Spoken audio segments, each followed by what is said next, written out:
Assalomu alaykum, hurmatli yurtdoshlar. Boshlangan kunlaringiz xayrli va barakali bo'lsin. Sizlar bilan yordam qildim. Men Kamina Bobur ekan. Xudo xolasa sizlarga sotiladigan kvartira ko'rsatib o'tamiz.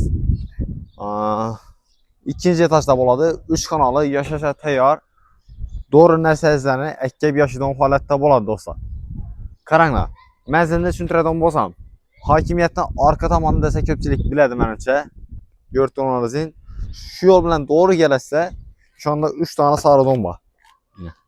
Şunu ikinci kavatında. Yani orta padizden ikinci kavatındaki şu kvartiranı satardı. Gazın nasıl etinden maması yok. Videonu akradan görüktüğümden bir like basıp bahasını, ünlü görünüşünü düşündürüp ötemiz. Karanlar. Marşruttan değil, sıfır atacağından maması yok. Mektep baksam yakın. Bu azarayım onu yine. Bir adım kulağınıza. Pişkon var arası. Dostlar, kulağımıza ikinci etajına çıktık. 3 kvartiranımız buladık. Yani acayip eşikleri koyulan. Bismillah. Geri gelmemizden pedagojinin için mesajsız oladı yine. Aboyda birlerimiz. İyi, bu tarafımızda yine bir kuhyada buladı. Kuhyanın birləri bərçəsi kaladı. Falan arası gazından, sesinden maması yok. Seni katyolar koyulan. İyi, bu tarafımızda yine bir spani buladı. Nasıl işin oy? Gilemleri gitəddədirə.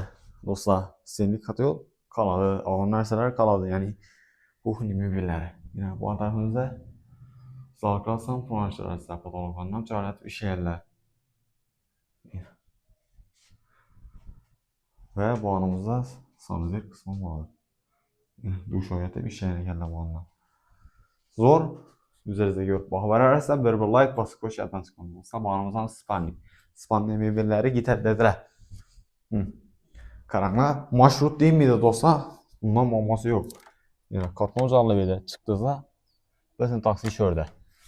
Mektep bakçayım onda yine kulak olacak. Bunun maması yok.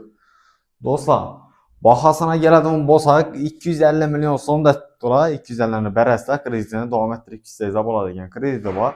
125 milyon son dediler mi? Şunu dediler. 43. yılın berilgen boladı. Yani. Fonaj törəsi bu vaxtın içinde bence fonlik töləsə boladı. Videonu yakın dostlara birləşik qoşardan çıxmasın. 3 kanalı 62 kvadrat metr yaşayışa tayar kvartira satıladı. Hakimiyyətin arka tamanı yanarıqda boladı. Həmə rəhmət, sağ olun, salamat olun. Kanalımız rivaj üçün bir like basıb kütərəsiz olsa.